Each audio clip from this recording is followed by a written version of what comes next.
Rodan. Up next, we encounter a Titan whose biology will make it a lot more difficult for you to survive an extended trip down this animal's throat.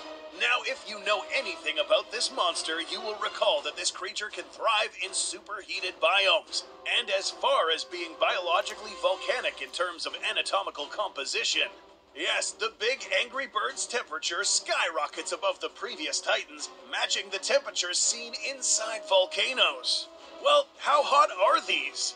Magma is said to reach up to 2,200 degrees Fahrenheit. In order to give you an idea of how hot that is, it takes temperatures of 1,600 degrees Fahrenheit to burn a human to a crisp, assuming you stay inside the fire, which will be your case inside Rodan's body. In 2019, we witnessed this pilot get eaten by Rodan. But how long did it take for this dude to die? Let's find out. As we drop our test subject inside Rodan's mouth, we start noticing that he starts to react to the intense heat. Rodan's fleshy tissue is resistant to these intense temperatures, but yours isn't. In a matter of moments, your body begins to literally cook while you're still alive. Making contact with Rodan's esophageal walls, for instance, will be like making contact with lava itself, causing instant third-degree burns all over your body. The good news is that you don't feel third-degree burns because the nerve endings get burned as well, but the edge of those burns are excruciatingly painful. Your journey sliding down through Rodan's esophagus will end early, since you probably won't make it anywhere near this animal's stomach before turning into burnt matter, making your trek last just around 10 to 20 seconds. Your body was too small to maintain its integrity all the way down this animal's esophageal tract, leaving you more burnt than that well-done steak you ordered last Saturday night. The next Titan might do the same thing to you, but with different means of doing so. Number 4, Monster Zero.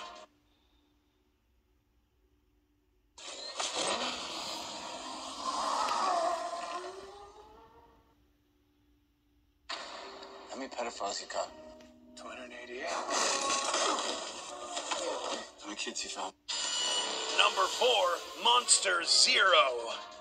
After providing absolutely no nutritional value to Rodan, we are now about to find out if our next test subject will suffer the same fate or be useful at all to our next kaiju, Monster Zero, or Ghidorah. We have witnessed this guy eat someone before, but fortunately for her, she most likely died upon impact, sparing her from what probably followed after. Before we throw our dude through one of these throats, let's take a quick moment to understand something very important. This kaiju's biology.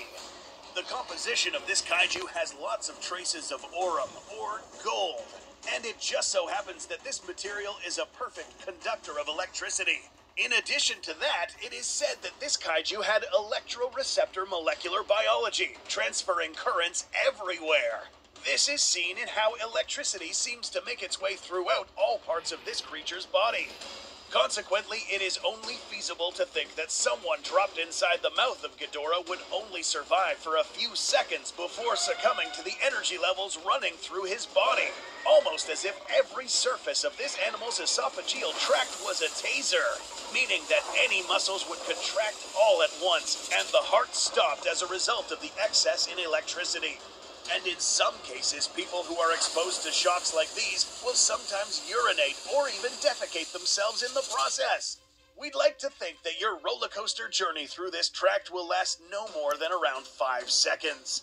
If you think about it, that is a very long time getting shocked from all directions. Your body may or may not make it to this creature's stomach, if it has one, depending on how much of it disintegrated during the trip down. If you think this happens too fast, wait till you see what happens to our next test subject. Number 5, eaten by Mechagodzilla. This is a Titan that is not necessarily built to eat anything at all, but it is good at processing anything that makes its way through its jaws. If you have seen our episodes covering Mechagodzilla, you are now well acquainted with the many weapons this thing possesses. but one of the most gruesome was its set of grinders located inside its jaws. There is no trachea to travel down, so instead we will just drop our test subject into its bottom jaw and see what happens. These grinders are exceptionally well-purposed to grind larger chunks of meat, which makes grinding a human as if it wasn't even there. The flat surfaces on these grinders would flatten you to a pulp in a matter of seconds. This particular test subject was unlucky to get crushed legs first, meaning that he would have felt every single last bone of his body crushed until his upper torso followed, and finally his head. The level of pain from falling in this machine would depend on what angle you fell into these grinders. If you ever happen to fall into one of these, go head first. Now is time to move on to the last kaiju on this list. Number 6. Eaten by Godzilla. Getting eaten by this kaiju is unique, in that you might actually make it further down than you initially think, but it will really depend on what mood or state Godzilla is currently in. Monster vs. Godzilla as we know him appears to have many different states. His normal, non-aggressive state, his radioactive display, and burning states. Obviously, getting swallowed by the burning state only means that you'll catch fire before even making contact with Godzilla. But what about the other ones? A Godzilla in normal state would still be something to watch out for in terms of temperature and most definitely radiation. Radiation poisoning will most likely occur, but that sort of damage could potentially take a couple of hours to completely kill. Now, admittedly, this is a one-of-a-kind wild card, since we aren't completely sure what Godzilla's digestive system looks like, if he even has one. But what we do know is that Godzilla is bionuclear, meaning that the insides of his body have to be steaming hot, and there should be parts of his body that help regulate or expel that heat. Probably why he spends most of his time in the water. But anyways, let's return to our final test subject, who will be dropped inside Godzilla's throat. Here we see the human making his way down Godzilla's esophagus, while at the same time making contact with the esophageal walls.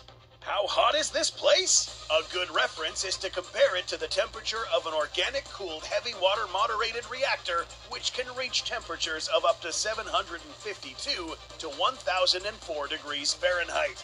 Keep in mind that this is a Godzilla in a normal state. These temperatures are enough to cause your own internal liquids to boil and cook a human body alive.